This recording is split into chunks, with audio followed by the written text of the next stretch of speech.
बिस्मिल्लाहिर्रहमानिर्रहीम। अस्सलाम वालेकुम नाज़रीन, आप देख रहे हैं द लास्ट आवर। मैं हूं यासिर रशीद। नाज़रीन, आज की अहम खबर यह है कि फैटफ ने पाकिस्तान को ग्रे लिस्ट से नहीं निकाला। 26 निकात पर अमल दरामद हो चुका। 27 के हवाले से उनका मजीद कहना है कि 27वीं जो शर्त है उसके 6 निकात पर अमल दरामद होना चाहिए। मजीद वक्त पाकिस्तान को दे दिया है और पाकिस्तान के इकदामात की तायीद भी की गई है। दूसरी जानिब कौमी असम्बली में बजट पर बहस जारी है और उधर सिंध असम्बली में बजट पास करवा लिया गया। एक गैर पार्लिमानी रिवायत ऐसी देखने में आई कि अपोजिशन लीडर और कायदे ऐवान की तकरीर के बगैर ही बजट पास करवाया जा चुका है। PTI और GDA के अराकीन खामोश रहे। MQM एहतजाज करती रही। बलूचिस्तान की हुकूमत ने बजट पास करवाया ऐसी सूरत हाल में कि जब अपोजिशन बाहर सड़कों पर एहतजाज कर रही थी तो असम्बली में बजट पास हो चुका है। इस पूरी सूरत हाल के साथ साथ जहांगीर तरीन ग्रुप को भी हम डिस्कस करेंगे। आज हमारे पैनल में मौजूद हैं सीनियर सहाफ़ी राना मोहम्मद अजीम साहब। इस से हमें ज्वाइन किया है राव खालिद साहब ने और सोहेल इकबाल भट्टी साहब ने। कराची स्टूडियो से हमारे साथ मौजूद हैं सईद खावर साहब। आप तमाम हजरात का बेहद शुक्रिया। राना साहब, सबसे पहले आपकी जानिब आऊंगा। जहांगीर खान तरीन का जो मुखालिफ ग्रुप है वो भी काफी मुतहर्रिक हो चुका है। सुनने में यह है कि उनकी मुश्किलात में इजाफा होगा। तो जहांगीर खान तरीन साहब, जिनकी टीम जो है वो क्रिकेट के मैदान में तो बाजी ले जा चुकी है, तो सियासी खेल में भी क्या वो उस तरह की बाजी ले जाएंगे या फिर मुश्किलात का सामना करना पड़ेगा? बिस्मिल्लाहिर्रहमानिर्रहीम। अस्सलामु अलैका या सय्यदी या रसूल अल्लाह, अस्सलातु वस्सलामु अलैका या सय्यदी या हबीब अल्लाह। या सर, बात यह है कि जहांगीर तरीन ने पहला मैच जैसे भी जीता वो जीत लिया। सियासी मैच जो था, FIA ने कह दिया अदालत में हमें इनकी गिरफ्तारी नहीं चाहिए। उसके बाद एक हल्का जो जहांगीर तरीन के हवाले से बड़ा शोर डाल रहा था, उनके मुखालफिन बड़े मुतहर्रिक थे, बेइंतहा मुतहर्रिक थे, कभी आनिया कभी जानिया, कभी किसी को। तो इस दौरान में उनकी खामोशी जो थी, कुछ लोग समझते थे शायद मामला तय हो गए हैं। बहुत से लोगों के अंदाजे थे मामला तय हो गए। बहुत से लोगों ने बहुत से इस पर कालम भी लिखे। लेकिन मेरे पास बड़ी मुसद्दका इतला है कि जहांगीर तरीन की मुखालिफ लॉबी बेइंतहा मुतहर्रिक हो चुकी है और सिर्फ इंतज़ार हो रहा है बजट के पास होने का। बजट के पास होने के बाद वो लॉबी जो है जहांगीर तरीन के ख़िलाफ़ इस तरह मुतहर्रिक होगी कि उसमें हो सकता है मेरी इत्तला के मुताबिक कुछ सरकारी अफसरान जो है वो भी अपना अहम रोल अदा करें। मेरी एक बड़े अहम ज़िम्मेदार हुकूमती ज़िम्मेदार से बात हुई, इत्तेहादी है, तो उसने मुझे कहा कि मैं आप लोगों को ये बात चैलेंज से कह रहा हूँ कि बजट के बाद जहांगीर तरीन जो हैं उनके ख़िलाफ़ कुछ होने वाला है। मैंने कहा जी क्या होने वाला है, और आप बड़े एक ज़िम्मेदार शख्स हैं। उसने कुछ ऐसी तफसीलात बयान की। अच्छा, ये हो सकता है उनका सियासी पत्ता भी हो, कुछ और चीज़ भी हो। उसके बाद मेरी किसी ज़राए से बात हुई, मैंने किसी ज़िम्मेदार शख्स से पूछा तो उसने इस बात की तस्दीक की कि जहांगीर तरीन जो है इसके मामले पर खामोशी ज़रूर है लेकिन माफ़ी नहीं है, और बहुत से लोग इसमें गुस्से में भी हैं। और यासर, मैं आपको एक बात और बता दूं, इस बात का जहांगीर तरीन को भी इल्म है। ये मैं आपको बिल्कुल मुसद्दका बात बता रहा हूँ, इस बात का जहांगीर तरीन को भी इल्म है। और हो सकता है कि जहांगीर तरीन ग्रुप की एक और बड़ी मीटिंग जिसमें वो अपना पावर शो करें, वो बजट पास करने से पहले हो, ताकि वो एक पैगाम दे दें कि अगर हमारे ख़िलाफ़ कुछ होगा तो हम इस तरह नहीं इस तरह कर सकते हैं। जहांगीर तरीन के करीब तरीन लोगों से मेरी बात हुई, जो करीब तरीन लोग हैं, उन्होंने कहा जी हमें इल्म है कि हमारे ख़िलाफ़ कुछ होना है और जहांगीर तरीन के ख़िलाफ़ बहुत सी तैयारी की जा रही है, लेकिन जहन में रखें कि अगर वो ये तैयारी वो कर रहे हैं तो हम भी तैयारी करें। मैं कहा क्या करेंगे आप, क्या कर लेंगे आप? मैक्सिमम इस्तीफ़े दे देंगे, पार्टी छोड़ने की बात करेंगे, तो फ़र्क ही नहीं पड़ता। जब पंजाब में मुस्लिम लीग नून नहीं चाहती कि किसी तरीके से तब्दीली आए, पीपल्स पार्टी के पास है ही कुछ नहीं, तो आपके लोगों के जाने से क्या फ़र्क पड़ेगा? वफाक में भी यही सूरत हाल है। एक चाहता है तो दूसरा नहीं चाहता, दूसरा चाहता है तो पहले वाला नहीं चाहता, तो उससे हुकूमत को क्या फ़र्क पड़ेगा? उन्होंने कहा जी फ़र्क तो बहुत पड़ेगा, जब हम निकलेंगे तो हम बहुत कुछ करेंगे और हम वो कुछ करेंगे कि जिसकी किसी को तवक्को नहीं है। यानी दोनों तरफ से तैयारियाँ मुकम्मल हैं। और जरदारी साहब के भी डेरे हैं, उनके भी कई लोगों से राब्ते हैं, और मेरे पास तो ये इत्तला है कि जहांगीर तरीन ग्रुप से दो इतराफ़ में राब्ते हो रहे हैं, पीपल्स पार्टी भी और नून लीग भी। और अभी तक जहांगीर तरीन ग्रुप की जो अक्सरियत है वो यही कह रही है कि फैसला जहांगीर तरीन करेंगे। जहांगीर तरीन वो कब इंतजार तक कर रहे हैं। पाकिस्तान तहरीक इंसाफ के साथ जुड़े रहेंगे, ये एक सवाल बनता है। राव साहब, आप क्या समझते हैं ऐसे वक्त में कि जब पंजाब में डेरे डाले हुए पाकिस्तान पीपल्स पार्टी ने पुराने रुफका से भी राब्ते बहाल किए हुए हैं, तो ऐसे वक्त में अगर वफाकी हुकूमत पाकिस्तान तहरीक इंसाफ ये सोच ले कि राहें जुदा कर लेनी है जहांगीर तरीन से, तो वो ग्रुप पाकिस्तान पीपल्स पार्टी में अगर मूव कर जाए तो क्या नुकसान नहीं होगा पीटीआई को? देखिए, एक पाकिस्तान की पॉलिटिक्स को आप देखते भी रहते हैं, रिपोर्ट भी करते रहते हैं, मैं भी 30-34 साल से देख रहा हूँ। होता यह है कि हमारी जो है ना हल्के की पॉलिटिक्स, उसमें ये होता है कि 4 बंदे इधर होते हैं तो उस हल्के के जो बाकी 4 बंदे जो उधर होते हैं वो इधर हो जाते हैं। तो इसलिए कोई इम्पैक्ट आप कह लें कि कोई उसमें बहुत कोई तगड़ा कैंडिडेट हो तो अपनी जगह पे इम्पैक्ट उस तरह से नहीं बनता। जहांगीर तरीन एक इम्पैक्ट प्लेयर जैसे होते हैं ना क्रिकेट में, जैसे उनकी टीम का कप्तान था रिजवान, इम्पैक्ट प्लेयर। जहांगीर तरीन है इम्पैक्ट प्लेयर। जहांगीर तरीन का अपना पलड़ा बहुत भारी है, वो जब मूव करेंगे तो उससे बड़ा इफेक्ट पड़ेगा। उनके साथ कितने लोग किधर जाते हैं किधर नहीं जाते। आप पीटीआई की जो गवर्नमेंट जब बनी है उसकी पूरी आप कैंपेन से लेके तो गवर्नमेंट बनने तक, उसके बाद लोगों को शामिल कराने तक, पहले और बाद में, वो जो उनका रोल रहा है वो यकीनन अगर वो खुद इलेक्शन नहीं लड़ सकते लेकिन ये रोल उन्होंने नाअहल होते हुए भी प्ले किया है, तो अभी भी प्ले कर सकते हैं। इसलिए वो जिस जमात में जाएंगे उनके लिए यकीनन कोई ना कोई फ़ायदा ज़रूर होगा। लेकिन लग ये रहा है फ़िलहाल मैं तो पहले दिन से कह रहा हूँ कि वो तो तमाम हुज्जत करे, उन्होंने फैसला कर लिया अलहदा होने का। फ़िलहाल उनको ऑफ द हुक किया गया है। शायद वो अभी कोई बहुत बड़ी किसी बाजी का हिस्सा ना बने या गेम का हिस्सा ना बने, वो वेट करें आगे किस तरह की चीज़ें डेवलप होती हैं, किस तरह से उनके केसेस आगे चलते हैं, और फिर 2023 के इलेक्शन के करीब जाके वो अपना फिर फाइनल स्ट्रोक खेले कि उन्होंने अपना फैसला करे कि मैंने अब कहाँ खड़े होना है। इनिशियली मेरा ख्याल है कि वो कर चुके थे, लेकिन अब उनको थोड़ा सा एक स्पेस मिली है, ब्रीदिंग स्पेस जिसको कहते हैं, तो उसमें वो थोड़ा सा उनके माइंड में हल्का सा चेंज आया है कि अभी मुझे वेट कर लेना चाहिए, अभी ऑल आउट नहीं जाना चाहिए कि दोबारा से मेरे ऊपर पे फिर ये थोड़ी मुझे स्पेस मिली है ये फिर ना वापस हो जाए। तो मेरा ख्याल है कि अभी सर-ए-दस्त को बहुत बड़ा ख़तरा नज़र नहीं आता। सही, वो दावे ज़रूर होंगे, वो यकीनन वो प्रेशर भी रखेंगे अपना, लेकिन मेरा ख्याल है कि अभी फॉर द टाइम बीइंग उनसे भी बला टल गई है। और इमरान खान को जो जहांगीर तरीन ग्रुप या उनके इन्फ्लुएंस से खतरा था वो भी किसी हद तक टल चुका है। यानी आपके नज़दीक वो ख़तरा अभी फिल वक्त टल चुका है, अभी वो कुछ वक्त का इंतज़ार कर रहे हैं, उसके बाद अगर वो हक़ाइक़ और मनाज़िर उनकी तवक्को के मुताबिक हुए तो वो रुक जाएंगे, नहीं तो फिर वो किसी तरफ मूव कर सकते हैं।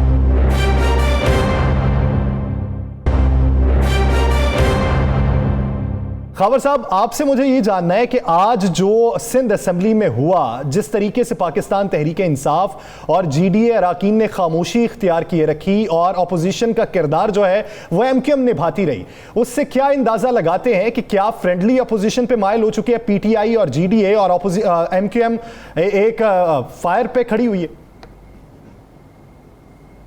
यासिर, ये पहली दफ़ा नहीं हुआ, हमेशा असम्बली में यही होता है, एक लफ्ज़ी तकरार होती है, जंग होती है, एक दूसरे पर फ़िक्रे भी कसे जाते हैं। और पिछले इजलास में जो उधम मचा, हंगामा हुआ, उसमें ऐसी ज़ुबान इस्तेमाल की गई कि लोग शर्मिंदा हो रहे थे वो ज़ुबान सुनकर कि हमारे अरकान असम्बली क्या कह रहे हैं और किस ज़ुबान में बात कर रहे हैं। कौमी असम्बली को भी सिंध असम्बली ने पीछे छोड़ दिया।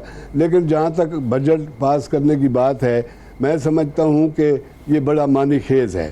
पहले तो ये है कि ये पहली दफ़ा ऐसा हुआ है कि कायदे ऐवान और उसके बग़ैर कायदे हिज़्ब इख्तिलाफ़ के तकरीरों के बग़ैर बजट पास हो गया है। फिर मैं इसमें आपको कोताहियों की निशानदेही करूँगा जो अपोजिशन की तरफ से। अपोजिशन ने कोई कटौती बिल पेश नहीं किए। अपोजिशन ने बजट के हवाले से जो एक होमवर्क होता है, कोई बिल जमा कराए जाते हैं कटौती के और इजाफे के लिए, कुछ नहीं पेश किया।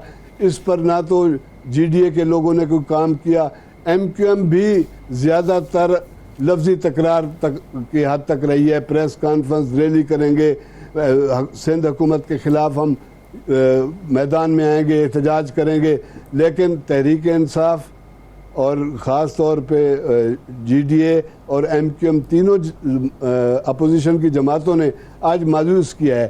वो पाकिस्तान पीपल्स पार्टी के लिए जिस तरह के बाहर बैठकर बात करते थे या प्रेस कॉन्फ्रेंसों में जो ज़बान इस्तेमाल करते थे, अमलन वो सिंध असम्बली में जो किरदार बनता था अपोजिशन का, हुकूमत को उन्होंने फ्री हैंड दिया और हुकूमत ने 3 मिनटों के अंदर ये बजट कामयाबी से पास करा लिया। और मैं समझता हूँ कि आने वाले दिनों में 3 जुलाई को जो MQM ने रैली का ऐलान किया है, ये रैली भी होगी, मैदान में भी आएंगे, सब कुछ करेंगे। लेकिन ये एक अहम मौका था कि जब आप बजट पर अपनी राय देकर अपने इख्तलाफ को रिकॉर्ड पर लाकर अवाम के लिए कोई बात मौके का फायदा नहीं उठाया गया, उसके बाद आप अपनी सियासत भी करना चाहें या सड़कों की सियासत भी करना चाहें तो आप करते रहे, उसका फायदा बज़ाहिर नजर नहीं आता। भट्टी साहब, हम फैटफ पे कुछ बात कर लेते हैं। अगर 26 निकात पे पाकिस्तान एग्री हो चुका और उस पर अमल दरामद हो चुका, तो वो एक नुक्ता जो बाकी था, क्या उस नुक्ते की बुनियाद पे ग्रे लिस्ट में रखना बनता था? ये लॉबी मुतहर्रिक है, उसकी वजह से हम ग्रे लिस्ट में हैं, या वाकई वो नुक्ता ऐसा है कि जिस पे ओवरकम करना जरूरी है? यासिर, देखिए, FATF की जो शराइत थी, पाकिस्तान को एक अंडर प्रेशर लाकर बहुत से ऐसी चीज़ें की गई जो कि बहुत से दीगर ममालिक के अंदर FATF के इस प्लेटफॉर्म से उस तरह की सख्ती नहीं है। लेकिन उसके बावजूद पाकिस्तान ने एक इंतहाई जिम्मेदार मुल्क का सबूत देते हुए उन तमाम कंडीशंस को कामयाबी के साथ उसके ऊपर उनको पूरा किया। एक कंडीशन रह गई है, वो भी जुज़वी तौर के ऊपर मेरे ख्याल में प्रैक्टिकली जो हमें दिखाई देती है वो पूरी हो चुकी है। लेकिन FATF का एक ऐसा फोरम है जिसके इंटरनेशनल लेवल के ऊपर बहुत से उसके मकासद हैं।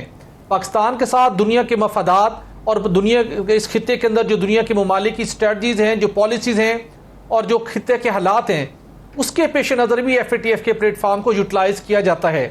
आला हुकूमती शख्सियात भी ये बात बहुत ठोस हक़ाइक़ के साथ ये बात हमें कहते हुए दिखाई देती हैं कि FATF के प्लेटफॉर्म से पाकिस्तान के लिए बिला वजह भी बहुत सी मुश्किलात पैदा की जाती हैं। लेकिन उसके बावजूद ये जो रिव्यू इजलास मुकम्मल हुआ, इससे कभी इम्कान था और बहुत बिल्कुल वाज़ेह था कि पाकिस्तान को ग्रे लिस्ट से निकाल लेना चाहिए था। अगरचे कि इस वक्त तक कोई माली तौर के ऊपर या किसी और लिहाज से कोई पाकिस्तान के ऊपर सख्त कोई मनफी असरात नहीं है, लेकिन फिर भी एक पाकिस्तान ने जितनी एफर्ट्स की, बिलखसूस पाकिस्तान ने जो एंटी टेररिज्म के कवानीन थे, जो ग्राउंड्स के ऊपर जो हालात थे, मनी लॉन्ड्रिंग के मामला थे, हवाला हुंडी के काम था, उसके साथ बहुत से क्रिटिकल जो एरियाज थे, पाकिस्तान ने उनको प्लग इन किया, उनके ऊपर ओवरकम किया, उनको हमने कंट्रोल किया।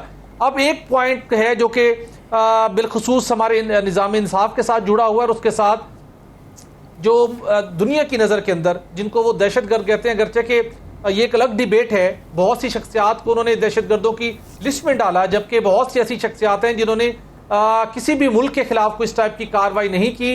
उनका अपना एक नुक्ता नज़र था, मखसूस एरियाज में वो कार्रवाई करते रहे।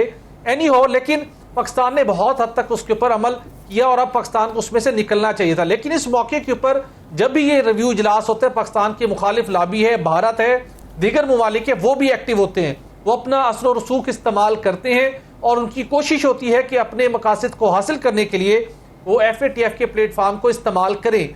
मेरा ज़ाती तौर पर ख्याल है जितना हम काम कर चुके हैं और अब वैसे भी आइंदा रिव्यू इजलास तक हमें टाइम मिल गया है, पाकिस्तान को जब आइंदा इजलास होगा ज्यादा एफर्ट करनी पड़ेगी अपने दोस्त ममालिक के साथ मिलकर और दीगर वो ममालिक जो किसी हद तक कंसर्न शो करते हैं मौजूदा प्रोग्रेस के ऊपर, उन्हें कन्विंस करना होगा कि पाकिस्तान ने सिग्निफिकेंट डेवलपमेंट इसमें अचीवमेंट हासिल की है और पाकिस्तान को मोहलत मिल चुकी है। अब उम्मीद है कि हम इससे निकल जाएंगे। राना साहब, मुझे एक बात समझ नहीं आई, उनका दौरे हुकूमत जिस दौर में पाकिस्तान ग्रे लिस्ट में गया, उनके दौरे हुकूमत के इकदामात के बायस गया। आज जब पाकिस्तान फिर से ग्रे लिस्ट में है और पाकिस्तान इकदामात तो कर रहा है, भरपूर कोशिश भी कर रहा है, उनकी जानिब से ट्वीट आती है कि सेलेक्टेड ने अपने दोस्तों को फ़ोन किया, कोई फ़ोन उठाता है, कोई जवाब नहीं देता, तो अभी भी पाकिस्तान ग्रे लिस्ट में, आपकी सुनने वाला कोई नहीं। मरियम नवाज साहिबा का ट्वीट है, ये कहना बनता है? देखिए यासर, एक तो आप किस ट्वीट की बात कर रहे हैं, जिनको यही नहीं पता होता, अक्सर उनके ट्वीट ऐसे होते हैं कि कहना कुछ होता है, कह कुछ जाते हैं, मामला कुछ होता है, ट्वीट कुछ कर देते हैं, बाद में उसे डिलीट करना शुरू कर देते हैं। बात यह है कि सियासत करनी है ना, उन्हें ये इल्म नहीं किया कि उनके दौरे हुकूमत में ये सब कुछ हुआ? उन्हें इल्म नहीं कि ये सारी ऑब्जेक्शन जो थे उनके हुकूमत के दौर में लगे? क्या उनको ये इल्म नहीं है कि बहुत सी मनी लॉन्ड्रिंग के जो वाक़यात हैं उसके ताने बाने सब कुछ सबसे ज़्यादा इनके दौर में मिलते हैं, तो जिसकी सज़ा आज कौम भुगत रही है? लेकिन चूँकि सियासत करनी है और सियासत करने का यही स्टाइल होता है कि अपने गुनाह भी अपने मुखालफ पे फेंक दो, अपने गुनाह भी उन पे डाल दो, सब कुछ उनको बुरा बुरा कहना शुरू कर दो, अच्छा तो कहना ही नहीं। क्योंकि मरियम साहिबा ने कहा था कि ये इसी तरह लगी रहेंगी, हुकूमत के खिलाफ अब सिर्फ बातें किया करेंगी, ट्वीट करेंगी और यहाँ तक रहेंगी, यही उन्होंने करना है। अगर उनसे यही सवाल कोई पूछे, ये इसी तरह है यासर कि जिस तरह बहुत सी कौमी इमलाक जो थी वो इनके दौर में भी रखी जाती थी, गिरवी रखी जाती थी, लेकिन अब इनमें से किसी ने इस बात का इकरार किया? किसी ने कहा? उस पर तनकीद शुरू कर दी। ये सारा कुछ इसी तरह होगा, ये चलता रहेगा। मैं सुहेल भट्टी साहब की बात से बिल्कुल इत्तेफाक करता हूँ FATF के हवाले से कि बिल्कुल भट्टी साहब दुरुस्त का हमें एक लॉबिंग करनी होगी, लेकिन मेरा नज़रिया इस मामले में एक और चीज़ है। आप क्या समझते हैं कि हमें सिर्फ एक पॉइंट पे, बल्कि वो उस पॉइंट पे भी ना समझे उसकी वजह से हमें किया कि ऐसा नहीं है? वज़ीर-ए-आज़म पाकिस्तान ने जो स्टैंड लिया था जिसमें झंडी दिखा दी गई थी अमेरिका को हवाई अड्डे ना देने पर, उसके बाद अब दूसरा जो उनका आज बड़ा तहलका है इस इंटरव्यू है, हम चीन और अमेरिका में से किसी एक का इंतखाब क्यों करें, और उसके बाद कि जी हम बराबरी सतह पे चाहते हैं, तो ये नहीं गवारा। अगर पाकिस्तान को हुक्मरान आंखें दिखाएगा, अपने मुल्क की बात करेगा, अपने पाकिस्तान की बात करेगा, तो ये अमेरिका को और बड़ी बहुत सी कुव्वतों को पसंद नहीं आएगा। तो फिर उन्होंने कुछ ना कुछ तो करना है ना। ये उनके पास में था। FATF का फैसला करने वाले माजरत से मेरिट पे नहीं बैठे हुए, वो लॉबिंग पे बैठे हुए हैं। उनको थिंक टैंक की तरफ से जो पैगाम मिलेगा उसी पे उन्होंने काम करना है, क्योंकि हमें वो बिल्कुल नीचे ले जा नहीं सकते थे। किस बुनियाद पे लेके जाते? तो उन्होंने कहा यार यही सजा रखें। और बदकिस्मती हमारी है कि हमारे मुल्क के सियासतदान उस पर भी, उनकी सियासत पर भी इंजॉय कर रहे हैं और उनके मौक़िफ़ को तक़वियत देने की कोशिश कर रहे हैं। लेकिन हमें यह सोचना होगा कि अगर हम पाकिस्तानी हैं और जो इक़दामात हम कर रहे हैं बड़ी मुश्किल में कर रहे हैं और पाकिस्तानियों को भी मुश्किल में रख के कर रहे हैं, तो हम पे क्या बीत रही है उसका एतराफ़ सतह पे किया जाना चाहिए और इस तरह के फैसले नहीं होने चाहिए। नाज़रीन, दीगर इश्यूज़ पर बात करेंगे एक शॉर्ट ब्रेक के बाद। Stay with us.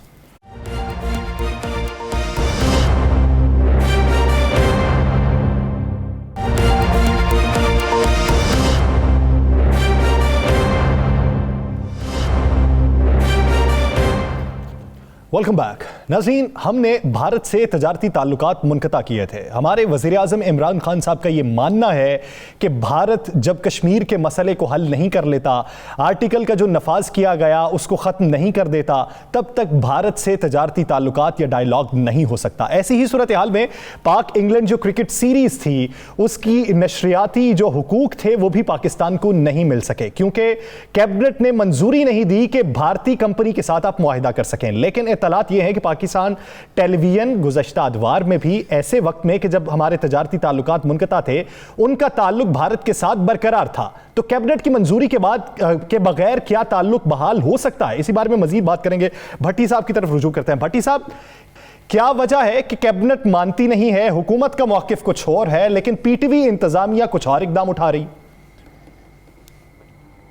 जैसे देखिए 5 अगस्त 2019 को जब भारत ने आर्टिकल 370 रिवोक किया और उसके बाद जो स्पेशल स्टेटस था मकबूजा कश्मीर का वो ख़त्म किया, तो पाकिस्तान ने, आपको याद होगा, एक दो टोक अंदाज में वाज़े मौक़िफ़ अपनाया। हमने पहले मरले में फौरी तौर के ऊपर डिप्लोमेटिक जो हमारे रिलेशन थे उनको डाउनग्रेड किया और उसके बाद 9 अगस्त 2019 को वफाकी काबीना ने ये मंजूरी दी थी बाज़ाब्ता तौर के ऊपर कि पाकिस्तान भारत के साथ तमाम हर किस्म के तजारती तल्लुकात मुनक़ता करता है, और उसकी नवैयत इंपोर्ट पॉलिसी ऑर्डर के तहत बैन लगाकर वो कर दी गई थी। जैसे हमारे रिलेशन इसराइल के साथ है कि कुछ हम वहाँ से लेन देन नहीं कर सकते, बहुत सख्त मौक़िफ़ था और यही था कि जब तक भारत अपनी पोजीशन तब्दील नहीं करता तमाम तजारती तल्लुकात मुनक़ता रहेंगे।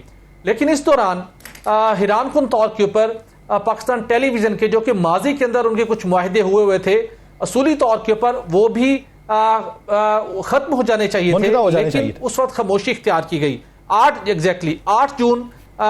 जून को जब ये मामला दोबारा वफाकी काबीना के सामने वज़ारत इत्तलात और नशरियात ने पेश किया, समरी ये पेश की गई थी कि हमें दोबारा जो आइंदा के लिए क्रिकेट मैचेस आ रहे हैं उनके नशरियाती हकूक हासिल करने हैं, वो तमाम इस रीजन के जो नशरियाती हकूक है भारतीय कंपनियों के पास से मुआहदे की इजाज़त दी जाए। लेकिन वफाकी काबीना ने मुतफिका तौर के ऊपर दो टोक अंदाज में इस समरी को मुस्तरद किया अपने असूली मौक़िफ़ की बुनियाद के ऊपर। लेकिन ये एक बड़ा संगीन मामला ये था कि 2019 के दौरान और 2020 के दौरान जब वजारत तिजारत बाज़ाब्ता तौर के ऊपर नोटिफिकेशन जारी कर चुकी थी कि अब भारत के साथ किसी किस्म की कोई तिजारती तल्लुकात कायम नहीं है, उस वक्त ज़रूरत थी कि पाकिस्तान टेलीविज़न की इंतज़ामिया क्रिकेट, अगर आपने क्रिकेट मैचेस दिखाने थे और 3 डिफरेंट सीरीज आई थी, उनको दिखाने के लिए कोई मुतबादिल इंतज़ाम किया जाता। लेकिन हैरानकुन तौर के ऊपर खामोशी के साथ भारतीय company SPNI Sony picture network के साथ, सोनी पिक्चर नेटवर्क इंडिया के साथ ये तजारती तल्लुकात बरकरार रखे गए। जो हमें दस्तावेज मसूल हुई उसके मुताबिक ये 3 सीरीज थी, जिसमें सीरीज ए चैंपियनशिप थी, पाकिस्तान बामुकाबला बांग्लादेश एक सीरीज थी, Pakistan tour to England series थी। मजबूरी तौर के ऊपर एक सीरीज में हमने $21 मिलियन अदा करने जा रहे हैं। उस दौरान जब पाबंदी आई थी उसके बाद $5 लाख इंग्लैंड सीरीज के हम अदा करने जा रहे हैं, और इस तरह सीरीज ए चैंपियनशिप के $75,000 हमने अदा करने हैं। जब यह मामला पहुंचा कबीना के सामने तो कबीना ने कहा कि पाकिस्तान टेलीविजन इंतजामिया की जिम्मेदारी थी, वो इस मामले के अंदर उनका बोर्ड आजाद है, वो क्या कर सकता है। तो हमने राब्ता किया PTV इंतजामिया से कि उनका इस बारे में मौक़िफ़ हासिल किया जाए कि क्या वजूहात थी जब वफाकी हुकूमत पाबंदी आयद कर चुकी थी कि भारत के साथ तमाम किस्म की तजारती तल्लुकात मुनक़ता हैं, तो उस वक्त हम क्यों उन्हें तजारती बेनिफिट भी पहुंचा रहे थे, एक तिजारत का सिलसिला जारी भी था, हमारी कम्युनिकेशन जारी थी, टेक्निकल अरेंजमेंट उनके साथ हो रहे थे। तो असूली तौर के ऊपर यह सिलसिला उस वक्त मुनक़ता होना चाहिए था, लेकिन PTV की इंतजामिया ने यह सिलसिला उस वक्त भी जारी रखा। अब PTV हुकाम का यह मौक़िफ़ है कि हमारे पास कोई और मुतबादल नहीं था, और उसके साथ साथ अगर इस हमारा ये माजी का जो मुआहिदा था अगर इसने गैर मौसर होना था तो वजारत इत्तलात और नशरियात की जिम्मेदारी थी। तो PTV इंतजामिया इस मामले को वजारत इत्तलात और नशरियात पर मुंतकिल करते हुए दिखाई दे रही है कि उन्हें चाहिए था कि वो हमें मना करते कि आप इन मुआहिदों के ऊपर अमल दरामद रोक दें, और हमें मना नहीं किया गया, जिस वजह से हमने तीनों सीरीज दिखाने के लिए भारतीय कंपनी SPNI की खिदमात हासिल की, जिसके नतीजे में अब हमें उन्हें अरबों रुपए अदा करना पड़ रहे हैं। और अब बाज़ाब्ता तौर के ऊपर जब ये अगरचे की पाबंदी आज भी कायम है, इंपोर्ट पॉलिसी ऑर्डर में अभी तक तरमीम नहीं की गई, भारत से आज भी हमारे तजारती ताल्लुकात मुनक़ता है, लेकिन उसके बावजूद हमें रकूम अदा करनी है। इदारा जो है वो वजारत पे जिम्मेदारी डाल रहा है, वजारत इदारे पे जिम्मेदारी डाल रहा है, लेकिन ये हमारे इदारों का आपसी में रवाबत भी जाहिर करता है कि आपसी रवाबत कैसा है, कनेक्शन कैसा है। ऐसे वक्त में कि पाकिस्तान एक तरफ मौक़िफ़ कुछ और अपनाता है, हमारे इदारे कुछ और अपना रहे हैं, तो बाहमी रजामंदी के साथ स्टेक होल्डर्स मिलकर एक फैसला करें तो तभी मुल्क मस्बत समझ में गामजन हो सकता है। नाज़रीन, आगे बढ़ेंगे और बात करेंगे पाकिस्तान पीपल्स पार्टी के हवाले से, जिसने पंजाब में डेरे डाले हुए हैं। आसिफ अली जरदारी साहब काफी मुतहर्रिक दिखाई देते हैं, पुराने रुफका से राब्ते जारी हैं। तो कल से लेके आज तक डेवलपमेंट क्या हुई है जानते हैं राना साहब से। राना साहब, कल से लेके आज तक कितने नए अफराद हैं जिन्होंने रजामंदी जाहिर की या जिन्होंने होल्ड पे रखा हुआ था, अब ओके का इशारा दे दिया? लेकिन सर, मैंने पहले बताया था कि आसिफ अली जरदारी जो हैं वो लाहौर वैसे नहीं आए, कोई इलाज के लिए नहीं आए। आप अंदाज़ा लगाएं कि उन्होंने सूबाई कबीना के बड़े अहम अफराद को लाहौर तलब किया था, सिंध सूबाई कबीना के, उनसे कुछ बातचीत की, फिर वो वापस चले गए। यानी वो लाहौर में बैठ के पूरे पाकिस्तान की सियासत जो है उसका नज़ारा करना चाहते हैं और पाकिस्तान की सियासत को सीधा करना चाहते हैं। ज़हन में रखिएगा, अगर कोई भी सियासी जमात पंजाब से जीतती है तो फिर वो वफाक में हुकूमत बनाने की पोजीशन में आती है, और अगर वो सिर्फ सिंध में जीतते हैं और बलूचिस्तान में कुछ सीटें मिलती हैं और पंजाब में नहीं मिलती पीपल्स पार्टी को, तो पीपल्स पार्टी वफाक में हुकूमत नहीं बना सकती। लिहाजा आसिफ अली जरदारी कुछ टॉक्स लेके आए हैं और उन पर उन्होंने बड़ा बेइंतहा काम किया है। मेरे पास इतला, जिस तरह हमने मंजूर भट्टू साहब का कहा, आज मैं खुद उनके हल्के में गया तो यासर, उनके हल्के में हर शख्स ये जानता है कि भट्टू साहब पीपल्स पार्टी में जा चुके हैं। अच्छा, लाहौर से जिस तरह उन्होंने तहरीक इंसाफ के बड़े मारूफ टिकट होल्डर, बेहतरीन वोट लेने वाले एजाज डियाल को, डियाल ख़ानदान आपको पता ना, आशिक डियाल, एजाज डियाल, ये बहुत बड़ा, उनको पीपल्स पार्टी में शामिल कर लिया। मेरे पास इतला ये है कि अब पीपल्स पार्टी जो है, आसिफ अली जरदारी साहब, तहरीक इंसाफ के अंदर 5 अफराद हैं जिन पे उन्होंने अपने बंदों को लगा दिया है कि इनको हर सूरत में पीपल्स पार्टी में लेकर आए। इसके लिए जरदारी साहब कहते हैं मुझे खुद भी कहीं जाना पड़ा तो जाएंगे। एक नदीम अफजल चंद, सही। उस पर बड़ा काम हो रहा है कि नदीम अफजल चंद साहब जो हैं पुराने साथी हैं और विनिंग कैंडिडेट हैं, उनको किसी तरीके से वापस लाया जाए। अब मुझे नहीं पता कि नदीम अफजल चंद साहब से उनके राब्ते हुए या नहीं हुए, नदीम अफजल चंद साहब वापस आते हैं या नहीं आते, लेकिन पीपल्स पार्टी के ज़राए ने मुझे तस्दीक की है कि उस पर हम काम कर रहे हैं। सही। इसके बाद आप आ जाएँ, वो इस पर चल पड़े हैं कि राजा रियाज फैसलाबाद। कुछ लोगों का तो ये कहना है कि राजा रियाज से राब्ते भी हुए हैं कुछ पुराने साथियों के, और उन्होंने कहा जी राजा साहब आप वापस आ जाएं। वो तो अभी लेकिन वो राजा साहब मुकम्मल तौर पे तरीन साहब पे तकिया किए हुए हैं। दो तो जो ये नाम है जो बिल्कुल क्लियर होकर सामने आए हैं।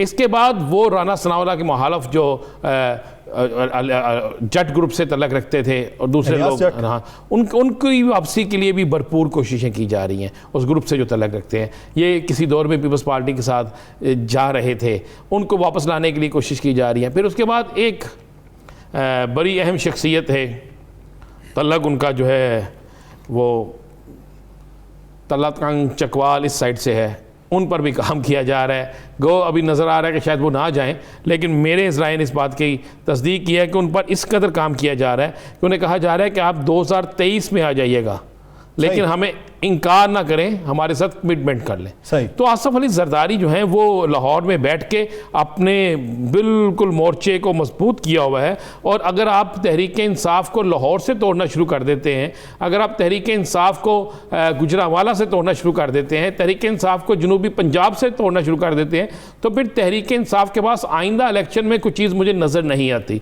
देखिए जनूबी पंजाब में वो मौजूद हैं जहांगीर तरीन और दीगर लोगों की वजह से, पंजाब के बाकी जगहों पर जहाँ पर वो मौजूद हैं वहां पर भी उनके पास जो कुव्वत है, अगर वो तकसीम होना शुरू हो गई, यानी अगर तो वो अभी तक जो डेंट डाल रहे हैं वो ज्यादा डेंट पाकिस्तान तहरीक इंसाफ को डालने की कोशिश की जा रही है।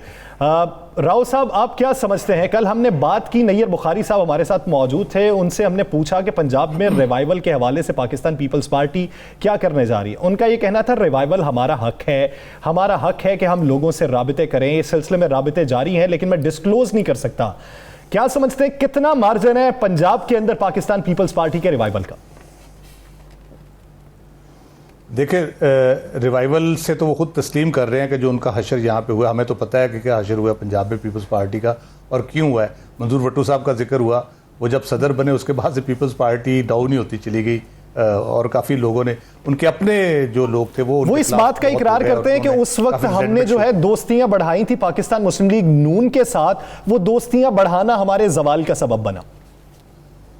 जी, वो ऑब्वियसली उस मल्टीपल रीजंस होती हैं, जिसमें वन ऑफ द रीजन जो मैं बयान कर रहा था। दूसरी बात यह है कि पंजाब में जरदारी साहब सिर्फ इसलिए नहीं आए कि वो यहाँ से कैंडिडेट्स को इकट्ठा करें। रिवाइवल के लिए कैंडिडेट से रिवाइवल नहीं होती। हमारा जो जमहूरी निज़ाम का बुनियादी फ्लॉ है, या जिसकी वजह से ये जमहूरियत जड़ नहीं पकड़ रही, वो पॉलिटिकल पार्टीज़ की अपनी जड़ें ना होना है। जब जो बेसिक पिलर हैं जमहूरी निज़ाम के, उनकी अपनी जड़ें नहीं है, तो जमहूरी निज़ाम किस तरह पले पुलेगा? उनकी ऑर्गेनाइजेशन नहीं है, उन्होंने ऑर्गेनाइजेशन तवज्जो नहीं दी। 70s के बाद उस ऑर्गेनाइजेशन की तबाही फिरती चली गई, कोई इन्होंने तवज्जो नहीं दी। मुझे पता है, मैं पर्सनली हिस्सा रहा हूँ एक ज़माने में, कितनी मजबूत ऑर्गेनाइजेशंस होती थी। ज़ियाउल हक के ज़माने में नहीं वो टूटी, वो बाकायदा प्रोटेस्ट होते रहे, जलसे होते रहे, उसके बाद इलेक्शन होते थे, उसमें आज़ाद कैंडिडेट के, अवाम दोस्त कैंडिडेट के नाम से लोग इलेक्शन लड़ते थे और अक्सरियत में जीतते थे। तो उन्होंने उस पर बिल्कुल तवज्जो ना दी है, ना दे रहे हैं। अभी ये इलेक्टेबल्स पे आ रहे हैं। वो जमहूरी निज़ाम का another flaw of democratic system Pakistan का जो है, जिसमें अपॉर्चुनिस्ट हैं, लॉयलिस्ट हैं, और एक वो होते हैं जिसको हम JJUN कहते हैं, जितना जितने होते नाल, जब पार्टी जीत के उधर चले गए, और कुछ पहले से जो अपॉर्चुनिस्ट हैं वो बैठे होते हैं। तो फिर ये कौन सा निज़ाम हम बनाने जा रहे हैं यहाँ पे? कौन सी जमहूरियत हम कायम करने जा रहे हैं कि 40 बंदे इधर हो जाएं, वो जमात हुकूमत बना ले, 40 बंदे इधर हो जाएं, वो जमात हुकूमत बना ले? ये होस्टेज हो चुका है सिस्टम इलेक्टेबल्स के हाथों। इसलिए इसकी डेमोक्रेटिक वैल्यू जो है ना, वो ज़ीरो होती चली जा रही है। डेमोक्रेटिक वैल्यू बढ़ाने का तरीका ये है कि आप अपनी ऑर्गेनाइजेशन को स्ट्रॉन्ग करें, आप अपने लॉयलिस्ट को आगे करें, आप अपनी ऑर्गेनाइजेशन बनाएं, प्रॉपर लोकल लेवल से लेके ऊपर सूबे की सतह तक बनाएं, और अच्छे लोगों को अपने साथ मिला के एक कोई किसी इश्यूज़ के ऊपर कैंपेन चलाएं। यहाँ जो एक दूसरे की मुखालफत भी हो रही है हर तरह से, वो भी वैलिड जुगतबाजी की स्टेटमेंट है हद तक आपकी। रहेगी। ये अब जमहूरियत को जुमलेबाजी है, फरोग नहीं होता, जुगतबाजी है। ये जमहूरियत को तो आप ज़बूहाली का शिकार बना रहे हैं। जमहूरियत की मजबूती तो इसी में है कि आप अपने तौर पर लॉयल जो आपके लोग हैं उन्हें आगे लेके आए, ये नहीं कि पार्टी किसी दूसरी में तगड़ा है तो उसे तोड़ के साथ में ले आए। मैं खबर साहब की जानिब बढ़ूंगा। खबर साहब, एक तासुर पाया जाता है कि सिंध के अंदर अगर कोई पोस्टर लगा हो और वहां पे आप जरदारी साहब या फरियाल साहिबा की तस्वीर लगा दें तो भरपूर पजीराई मिलेगी, लेकिन पंजाब के अंदर अगर पोस्टर पे जरदारी साहब और फरियाल साहिबा की तस्वीर लगी होगी तो उसको पजीराई नहीं मिलेगी, बनिस्बत इसके कि आप बिलावल साहब की तस्वीर लगा दें, बीबी की तस्वीर लगा दें या फिर आसफा भुट्टो की तस्वीर लगा दें। क्या यह तासुर दुरुस्त है? बिल्कुल, मैं आपकी इस बात से इत्तफाक करता हूँ। गो के जरदारी साहब को मफाहमत का बादशाह गर्दाना जाता है और सिंध में उनकी सियासी कारीगरियों के मद्दाह हैं सारे लोग, लेकिन ये है कि इसमें हकीकत ये है कि बीबी का सियासी तरका बीबी के बेटे और बेटी के हाथ में देकर लोगों को खुशी होती है, लेकिन चूँकि इस्टेब्लिशमेंट के साथ और दीगर मामला फहम कुव्वतों के साथ जब मामला करना होता है तो जरदारी साहब खुद करते हैं। इस वक्त भी वो वहाँ बैठे हुए हैं तो यकीनन कहीं से कोई इशारा पाकर या किसी से कोई बात मनवा कर वहाँ बैठे होंगे। मैं राव खालिद साहब की इस बात से इत्तफाक करता हूँ कि सिर्फ इलेक्टेबल लोगों के आने जाने से निज़ाम नहीं तब्दील होना चाहिए, बल्कि जमहूरी निज़ाम को मजबूत होना चाहिए। पाकिस्तान पीपल्स पार्टी के लोग ऐसे हैं, आम कारकुन उनका ऐसा है, आम उनका वोटर ऐसा है। मैं पंजाब में जाता रहता हूँ तो देखता हूँ कि वो आज भी नाराज़ बैठा है, खामोश बैठा है, लेकिन उसने किसी पार्टी का रुख नहीं किया, वो नदीम अफजल चंद नहीं बना। आज भी अगर जरदारी साहब सिर्फ उन लोगों को जो इलेक्टेबल हैं उन पर तवज्जो देने के साथ साथ अगर इन कारकुनों को मनाने के लिए बीबी के बेटे और बेटी को वहाँ भेज दें तो मैं समझता हूँ ख़ास तौर पर ये जो जनूबी पंजाब है जहाँ से मेरा ताल्लुक भी है, वहाँ के लोग आज भी बीबी के बेटे के इंतज़ार में हैं। आज भी बिलावल चला जाए, बिलावल की बहन चली जाए तो वो पुराने कारकुन को आप साल बाद भी मिले, 2 साल बाद भी मिले, उसके नाम से उसे पुकार लें, वो जिंदगी भर आपको याद रखता है और पूरे इलाके में आपके नाम का डंगा बजवाता है। भट्टी साहब, आप क्या समझते हैं पंजाब के अंदर क्या आसिफा भुट्टो को जरदारी साहब इन करेंगे? आपकी जो सहाफती नजर है वो क्या समझती है कि अगर इन करेंगे तो उसका फायदा क्या होगा? देखिए, उसके दो उसकी वजूहत है। पहली वजह यह है कि सिंध और पंजाब के अंदर जो अवेयरनेस लेवल है, जो लोगों की एक्सपेक्टेशन का लेवल है, वो बहुत डिफरेंट है। सिंध के अंदर अभी भी जो एक पुराना एक पीपल्स पार्टी का एक जो नारेबाजी और जो एक स्लोगन जो एक अपना मंशूर दिया जाता है, लोग अब इसको किसी हद तक अडॉप्ट कर रहे हैं। पंजाब के अंदर ये मामला नहीं है। पंजाब के अंदर अब ये लोग ये समझते हैं कि आसिफ अली जरदारी साहब जो उनकी तर्ज सियासत थी, लोग उससे इत्तफाक नहीं करते। किसी हद तक बिलावल से लोगों की एक एक्सपेक्टेशन थी, आसफा के साथ भी बिल्कुल है। आपको याद होगा जब मुल्तान के अंदर उनको इंट्रोड्यूस करवाया गया, तनाजुर में सवाल कर रहा हूं, ओवरवेलमिंग रिस्पॉन्स था। जी बिल्कुल। तो मामला यह है कि जब वो इसको पंजाब के अंदर पंजाब की हम बात करें तो पंजाब के अंदर लोगों के अंदर ये एक रियलाइजेशन है कि नए चेहरे बिलखसूस जो आला तलीम याफ्ता हैं, जो पाकिस्तान पीपल्स पार्टी की जो एक पुरानी जो फरसूदा सियासत हो चुकी है उससे हटकर वो कुछ डिफरेंट कुछ काम कर सकते हैं, तो उनको एक एक्सेप्टेंस लेवल मिल सकता है। लेकिन उसके साथ साथ पीपल्स पार्टी को इस बात की रियलाइजेशन है कि अभी भी उनके लिए पंजाब का ग्राउंड हमार नहीं हो सकता। जरदारी साहब भी इस कोशिश के अंदर हैं, चूंकि वो सियासत के अंदर असूल को, अखलाकियात को नहीं मानते, अपॉर्चुनिटी के ऊपर नजर रखते हैं। जहां से आपको अपॉर्चुनिटी मिले आपको उसको फौरी ग्रैब कर लेना चाहिए। वो साउथ पंजाब और सेंट्रल पंजाब के ऊपर किस हद तक नजर रखे हुए हैं, वही इलेक्टेबल्स की सियासत के जरिए से वक्ती तौर के ऊपर सब। यानी अगर पंजाब में आपको रिवाइवल करना है, पंजाब में सियासत को आगे बढ़ाना है, तो फिर खेल को कुछ तब्दील करना पड़ेगा, खिलाड़ी दूसरे लाना पड़ेंगे जो पहले आजमाए हुए नहीं है। बहुत शुक्रिया, आप साथ ही रहिएगा। नाज़रीन, दोबारा वापस आएंगे एक शॉर्ट ब्रेक के बाद। Stay with us.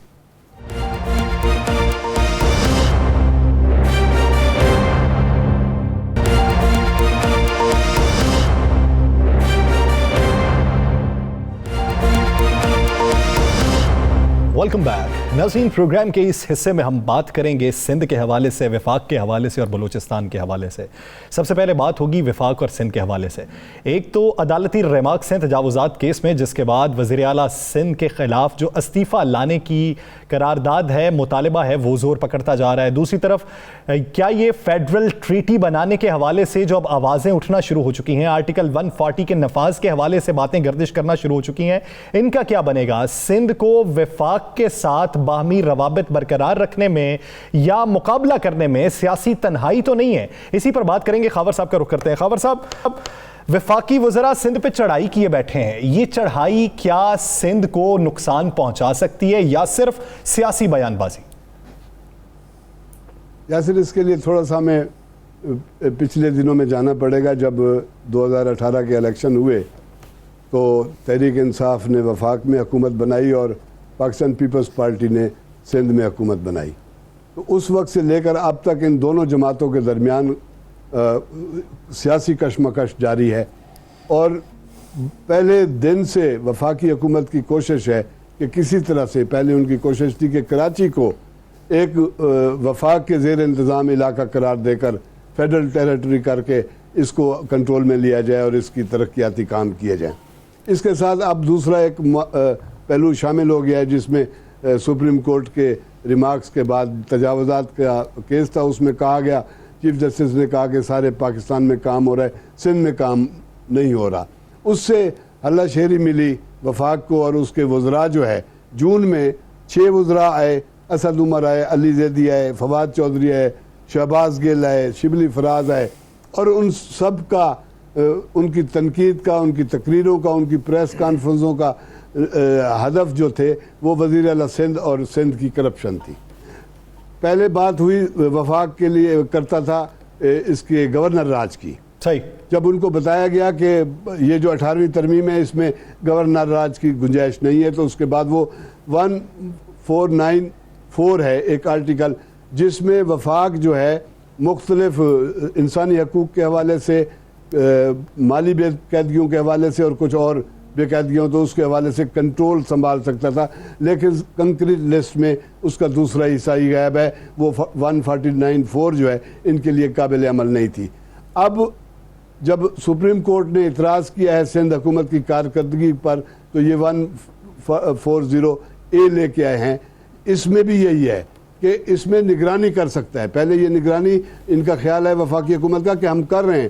पंजाब में 140A के तहत और खैबर पख्तूनख्वा में भी हम कर रहे हैं, तो सिंध में भी ये चाहते हैं कि ये 140A लागू हो जाए। लेकिन ये अपने गले में डालने के बजाय वो सुप्रीम कोर्ट से अपील कर रहे हैं कि आप ये लागू करें ताकि हम हिसाबात ले सकें। इनका ख्याल है वज़रा का कि 13 सालों में 9,000 अरब रुपए वफाक दे चुका है, जिसमें 80% वफाक ने पैसे दिए। लेकिन इसके बाद यानी वफाक डायरेक्ट इकदाम नहीं उठाना चाहता, वो इनडायरेक्ट रास्ते से आना चाहता है, अदालती सहारे से आना चाहता है कि अदालत अगर हमें कहे तो फिर हम कंट्रोल संभाल सकते हैं ताकि अपने कंधे पे कोई बोझ ना रखें।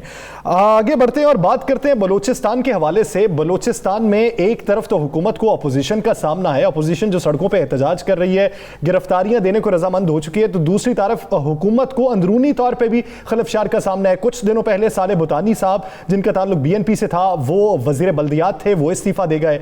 अब वजीर तालीम जो है, जिनका ताल्लुक पाकिस्तान तहरीक इंसाफ से है, यार मोहम्मद रिन साहब, उन्होंने मुस्ताफी होने का ऐलान कर दिया है। पाकिस्तान तहरीक इंसाफ ये समझती है वजीर आला बलूचिस्तान का ऑफिस जो है वो PTI के लिए बंद है। तो आने वाले दिनों में PTI का सर्वाइवल क्या होगा बलूचिस्तान में? राना साहब की तरफ रुजू करते हैं। राना साहब, क्या PTI को वाकई मसाइल का सामना है या वहां पे सियासत अपना रुख तब्दील कर रही है? देखिए, वहाँ पे सियासत अपना रुख तब्दील भी कर रही है, मसाइल भी हैं, लेकिन मसाइल से ज़्यादा वहाँ पे ज़ाती रंजिशें हैं, ज़ाती अदावतें हैं। बलूचिस्तान का अगर आप थोड़ा सा बलूचिस्तान पे गौर करें तो वहाँ पे सबसे बड़ा MPMNA का मसला जो है वो इलाके के तरक्याती काम नहीं है।